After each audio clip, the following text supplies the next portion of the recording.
عاجل ومبروك للجزائر. الاتحاد الجزائري لكرة القدم يفرح كل الجزائريين ويعلن عن التعاقد مع المدرب الجديد للمنتخب خلفا بالماضي ولن تصدق من يكون.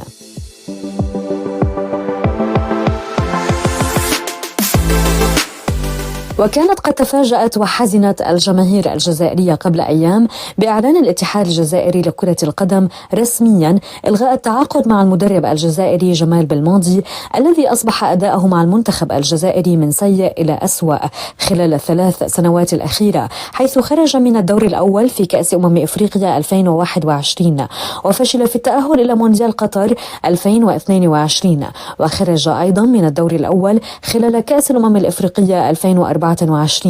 هذا ما أثار غضب كل الجماهير الجزائرية وجعلهم يطالبون بإقالة بلماضي وتعيين مدرب جديد يعيد المنتخب الجزائري كما كان في السابق. وتفاجأت وفرحت كل الجماهير الجزائرية قبل قليل بالأخبار الرسمية بخصوص إعلان رئيس الاتحاد الجزائري لكرة القدم عن بدء المفاوضات مع المدرب الفرنسي هيرفي رونر الذي يعتبر من أفضل المدربين ولديه خبرة وتجربة خصوصا في البطولات الإفريقية وبطولة كأس العالم. وقال رئيس الاتحاد الجزائري إن عقد المدرب هيرفي رونر مع المنتخب النسوي الفرنسي سينتهي في منتصف سنة 2024 ونحن وصلنا لمرحلة متقدمة من المفاوضات مع المدرب هيرفي رونر من أجل توقيع العقد معه لتدريب المنتخب الجزائري الأول. وقال أيضا إن الاتحاد الجزائري لكرة القدم سيعلن رسميا عن التعاقد مع المدرب هيرفي رونر في الأيام القادمة إن تمت المفاوضات بنجاح إن شاء الله،